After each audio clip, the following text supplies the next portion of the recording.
देख रहे हैं बीसीसी न्यूज। बीसीसी न्यूज में आज हमारे साथ हैं श्री राकेश जैन जी, जो पूर्व मंडल अध्यक्ष हैं भारतीय जनता पार्टी के टीटी नगर जोन से, और वर्तमान में जो बूथ का जो कार्य है, बूथ का जो मैनेजमेंट है, उसको वो देख रहे हैं। तो आज हम उनसे बात करेंगे कि जो प्रचंड बहुमत से जो भारतीय जनता पार्टी ने मध्य प्रदेश में विजय हासिल करी है, इसका कारण क्या है, इसको क्या कारण वजह है कि इतने बड़े मार्जिन से भारतीय जनता पार्टी ने विजय हासिल करी? जैन साहब। देखिए राकेश जी, भारतीय जनता पार्टी ने जो विजय प्राप्त की है ना, वो अकेले दक्षिण पश्चिम या भोपाल या मध्य प्रदेश में नहीं की है, वो तीनों राज्यों में विजय प्राप्त की है। और जिस प्रकार से हमारे देश के प्रधानमंत्री माननीय नरेंद्र मोदी जी भारत की 140 करोड़ जनता के प्रति अपनी दायित्व का निर्वहन कर रहे हैं, सभी क्षेत्रों की, सभी प्रदेशों की समस्याओं का बहुत ही अंतर्मन से अध्ययन करके उनका निराकरण करने का प्रयास कर रहे हैं। और आज भारत की जनता क्या चाहती है, हमारे युवा, भारत के जो राष्ट्र प्रेम करने वाले लोग हैं, वो क्या चाहते हैं, जो भारतीय जनता पार्टी की नीति थी उसको आगे बढ़ाने का जिस प्रकार से भारतीय जनता पार्टी के माननीय प्रधानमंत्री जी, हमारे मुख्यमंत्री माननीय शिवराज सिंह चौहान जी, हमारा संगठन और हमारे अनुषांगिक संगठन जिस प्रकार से योजनाबद्ध तरीके से एक बड़ी योजना के साथ देश को परम वैभव में पहुंचाने की योजना के साथ काम कर रहे हैं, उसको जनता ने स्वीकारा है और 163 सीट का तोहफा देके पुनः आशीर्वाद दिया है कि जाइए, हम किसी भी प्रकार की पिछली बार में भूल हुई थी, कुछ हमारी गलतियां नहीं होंगी, कुछ जनता को भ्रमित कर दिया गया होगा, उस सबको दूर करते हुए मध्य प्रदेश की जनता ने ये मन बना लिया था कि माननीय मोदी जी के नेतृत्व में निश्चित तौर पर हमारे डबल इंजन की सरकार प्रदेश का बहुत अच्छा विकास कर रही है। इसलिए स्पष्ट बहुमत से अधिक बहुमत देके काम करने का मौका दिया। जी, तो इसका कारण आप ये देख रहे हैं कि 6 माह पहले जो बूथ मैनेजमेंट का जो बहुत बड़ा प्रोग्राम जो प्रधानमंत्री मोदी जी ने करा था अपने भोपाल में, और साथ में जेपी नड्डा, शिवराज सिंह चौहान, बीडी शर्मा, इन लोगों ने जो निचले स्तर पर जो बूथ में मेहनत करी, उसका परिणाम आप देख रहे हैं? निश्चित तौर पर भारतीय जनता पार्टी में एक कार्य पद्धति है, और जब हमारे पार्टी में कोई लक्ष्य दिया जाता है तो हमारा केंद्र संगठन, प्रदेश संगठन, जिला संगठन, मंडल का संगठन और मंडल के साथ से अंतिम इकाई बूथ पे जो हमारी त्रिदेव की योजना थी, उस योजना का पिछले 6 महीनों से निरंतर अभ्यास चल रहा था, और अभ्यास को आगे बढ़ाते हुए हम लोग पन्ना प्रभारी तक गए। एक जो हमारी मतदाता सूची है उसमें पन्ना प्रभारी तक लोगों को बनाया, उसको रजिस्टर्ड किया, उनके काम समझाए, लोगों से संपर्क करके लोगों की भावनाओं को समझा, और उस बात को संगठन के माध्यम से ऊपर तक जब पहुंचाया, तो बारीकी से अध्ययन करने के बाद समाज को लगा कि जिनके कार्यकर्ता प्रत्येक गली मोहल्ला, शहर, गांव, हर जगह अपनी पहुंच बनाए हुए हैं, तो हमारा बहुत बारीकी से अध्ययन था। उसी का परिणाम है कि जनता ने हमें भारी बहुमत दिया। कांग्रेस अपने स्तर पर झूठ का प्रचार करके, समाज में भ्रम फैला के, मीडिया में अपनी बात कह के, शहरों में अपनी बात कह के एक प्रोपोगंडा खड़े करे हुई थी कि सरकार की स्थिति अच्छी नहीं है, सरकार हमारी आ रही है, हम जीत रहे हैं। लेकिन जमीनी स्तर पर जो भारतीय जनता पार्टी का काम था, उसी का परिणाम है। जी, तो सुनने में ये भी आया था कि जगह जगह चर्चा चल रही थी पिछले कई समय से कि कांग्रेस के कई मंत्रियों, कई नेताओं ने सूट सिला लिए, कपड़े सिला लिए, शपथ ग्रहण करने जा रहे हैं, और जगह जगह ये बात चल रही थी कि कांग्रेस आने वाली। तो ये मतलब किस तरह से एकदम पूरा पलट गया माहौल? देखिए, ऐसा देखते हैं कांग्रेस तो बची ही नहीं है। वो तो गिरोह के रूप में काम करती है। उसके जो कांग्रेस पार्टी के जो बड़े बड़े सरदार अपने आप को जो मानते हैं ना, वो पूरे गिरोह के रूप में बटे हुए हैं। पहले 6 थे, फिर 8 हुए, फिर 4 हुए, फिर 2 हुए, फिर 6 हुए। इस प्रकार से उनके क्षेत्रों में छत्रप बने हुए हैं। उन छत्रपों के माध्यम से अपना अपना बाहुबल और अपनी अपनी ताकत दिखाते रहते हैं। उसका परिणाम ये रहता है कि कभी कांग्रेस एक होती ही नहीं है, आपस में बटी रहती। और बटने का परिणाम ये रहता है कि जब वो आपस में एक नहीं है तो हमारे प्रदेश का कैसे भला कर पाएंगे। आपने देखा पिछली बार उनने जिस प्रकार से जनता को भ्रमित करके झूठे वादे जनता से करके बहुमत के करीब पहुंचे भी थे, तो वो आपस में लड़ते रहे। उनके 5-5 मुख्यमंत्री थे, जो तय नहीं कर पा रहे थे मुख्यमंत्री कौन है। कहने को कमलनाथ जी ने शपथ ली थी, लेकिन कोई कहता था कमलनाथ जी की चल रही है, कोई कह रहा था दिग्विजय सिंह की चल रही है, कोई कह रहा था सिंधिया की चल रही है, तो कोई कह रहा था पचौरी जी की चल रही है, तो कोई कह रहा था सज्जन सिंह वर्मा जी की चल रही है।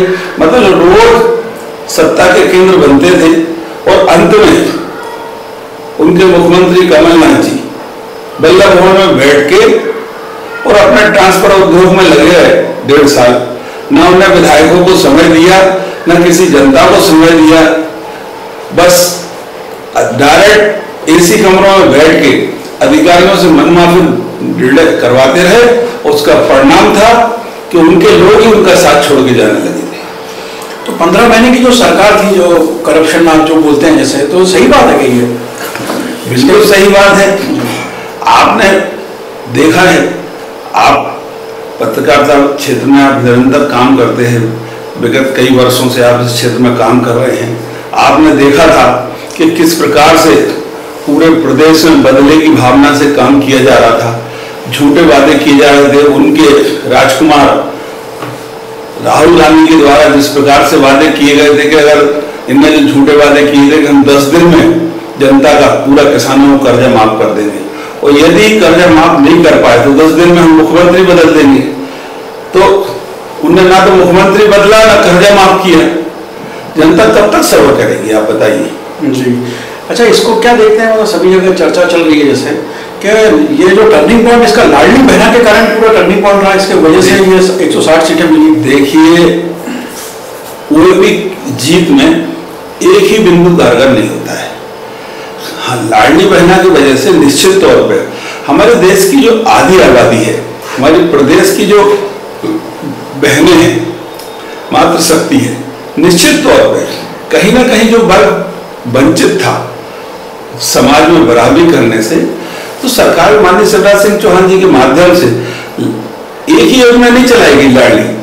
विगत 15 सालों में आपने देखा संयुक्त राष्ट्र संघ ने तक माननीय मुख्यमंत्री जी को सम्मानित किया कि आपकी जो महिला सशक्तिकरण के क्षेत्र में जो आपके द्वारा जन कल्याणकारी योजनाएं चलाई जाती हैं, चाहे लाडली लक्ष्मी योजना हो, चाहे कन्या विवाह योजना हो, चाहे बेटी बचाओ योजना हो, तो निरंतर चाहे बच्चों को पढ़ाने के माध्यम से, उनको मेधावी छात्र के माध्यम से बच्चियों को प्रोत्साहन के लिए व्यवस्था करने की योजना हो, ऐसी कौन सी एक प्रकार की नहीं, महिला सशक्तिकरण के लिए निरंतर 2500 प्रकार की संबल योजना में भी कई प्रावधान किए गए थे। उन सब योजनाओं का जब देखा कि इसके बाद भी हमारा कुछ क्षेत्र, कुछ बहनें वंचित ले रही हैं समाज में बराबरी करने से, तो उनके लिए फिर माननीय मुख्यमंत्री जी ने लाडली बहना योजना लाई। जी जी, तो ये जो इसके अलावा जो आप हुजूर देखें तो हुजूर में रामेश्वर शर्मा जी ने आसानी से जीत हासिल कर ली, और काफी हुजूर में रामेश्वर शर्मा जी की जो विधानसभा सीट है भोपाल के चारों तरफ है जी। उनको मध्य प्रदेश सरकार ने, मीडिया ने जी, और जनता ने, तीनों ने स्वीकारा जी जी। और इस प्रकार से स्वीकारा कि एक सबसे ज्यादा विकास करने वाला विधायक के तौर पे उनको माना गया। और निश्चित तौर पर अपने कार्यकाल में 3-4 शहर में जो प्रवेश करने के 4 मार्ग थे, चारों मार्गों पे आपने देखा कहीं ओवरब्रिज बन रहा है जी, तो कभी सड़क 4 लेन हो रही है, तो कहीं पता चला मार्केट में जहाँ समस्याएं थी वहां मार्केट का विकास हो रहा है, बड़े बड़े कॉम्प्लेक्स बना रहे हैं, दुकानें बना रहे हैं, लोगों को रोजगार देने के लिए दुकानें बनाई, लोगों को जो प्रधानमंत्री आवास योजना के अंतर्गत जिन क्षेत्रों में वहाँ जमीनें उपलब्ध थी, वहाँ लाखों बेघर लोगों को मकान देने का प्रयास किया उन्होंने निरंतर। मतलब आप कोलार जैसे क्षेत्र में आपको पता होगा कि पानी और सीवेज की दोनों की गंभीर समस्याएं थी, उनको उसमें निराकरण करने में वो सफल रहे। आप भदभदा रोड देख लीजिए, आप 6 लेन रोड बन रहा है। आप बैरगा वाला क्षेत्र देख लीजिए, आप वहां भी उन्होंने 2 ओवर ब्रिज का प्रस्ताव एक तो बना ही दिया, लाल घाटी वाला, एक दूसरे का प्रस्ताव स्वीकृत है। आप यहाँ मतलब कौन सा रोड की बात करें बताइए आप जी। होशंगाबाद रोड का स्थिति देख ही रहे आप, चौड़ीकरण जिस प्रकार से उन्होंने योजना लाने में प्रयास किया। क्या होता है जो कार्य होता है ना जी, भाई मैं विधायक की अपनी सीमाएं होती हैं, लेकिन सरकार की तो कोई सीमाएं नहीं होती ना। अगर वो जनता के माध्यम से प्रस्ताव देती है तो सरकार उस पर 10 चीजों के आप प्रस्ताव दोगे तो 5 तो स्वीकृत करके उनको काम को आगे बढ़ाएगी ना। तो निश्चित तौर पे जो विधायक उस पर आगे पक्ष लेगा, जिसका प्रस्ताव देगा, तो उसका नाम होगा। राकेश जी, ये देखने में आया कि आप लोगों ने 2 महीने पहले जैसे टिकट डिक्लेयर करे तो उसमें ध्रुव नारायण सिंह और आलोक शर्मा अपनी सीट नहीं निकाल पाए, उसकी क्या वजह? देखिए, वो उसका विषय ये है कि जो ध्रुव नारायण सिंह वाली सीट है, पहले मैं उनके साथ भी विधायक प्रतिनिधि रहा हूँ और विधानसभा में भी मैंने बूथ मैनेजमेंट का काम किया है। जब पिछली बार जब उन्हें टिकट मिली थी तो परसीमन होने के बाद नई विधानसभा मिली थी, जनता ने उन पर विश्वास किया और निश्चित तौर पर उन्होंने बहुत विकास किया। बीच में उनको टिकट नहीं मिली और उनकी जगह हमारे दूसरे साथी हमारे बड़े भाई माननीय सुरेंद्रनाथ सिंह जी को टिकट मिली और उनको जीते भी।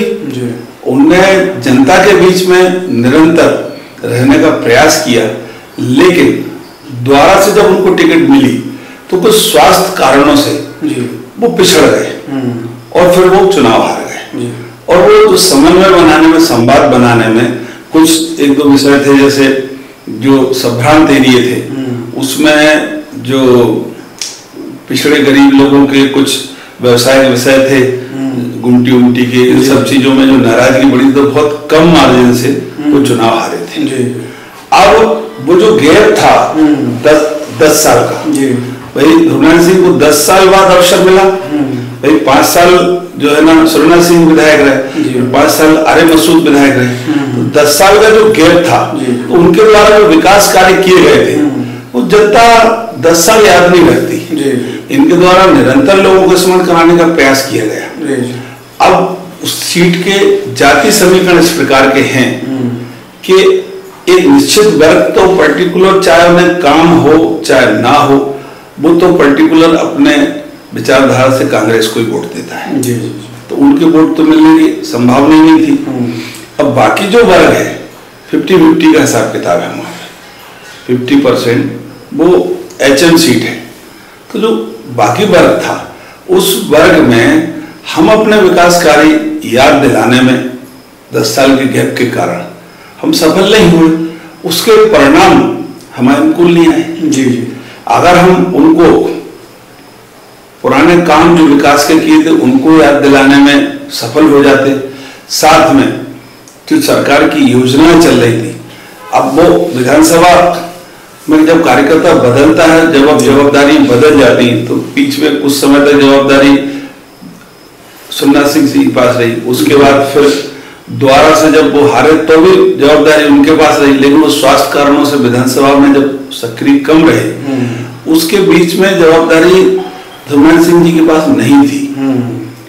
वो एक अपने संगठन के कार्यों में व्यस्त रहते हुए जितना अपने स्तर पर कर पा रहे थे उतना कर पा रहे थे, लेकिन उसके परिणाम ये रहे कि जब हमारा जो जनता से संवाद खत्म होता है, कम होता है ना, तो जनता, जो व्यक्ति जनता के बीच में रहे और निरंतर उनकी समस्याओं को हल कराने में प्रयासरत रहे, तो निश्चित तौर पर जनता उसको स्वीकार करती है और जिताती है। लेकिन हम जब हार गए हैं तो हम हार स्वीकार करते हैं, तो कहीं ना कहीं हमारी कुछ योजना में कमी रही होगी, हम जनता के बीच पहुंचने में हम कम रहे होंगे। ये हमारे साथ है राकेश जैन जी, पूर्व मंडल अध्यक्ष दक्षिण पश्चिम से। इनका कहना है कि 400 सीटों की इनकी प्लानिंग है आगे चल के, तो इनका बहुत बहुत धन्यवाद BCC न्यूज़ में।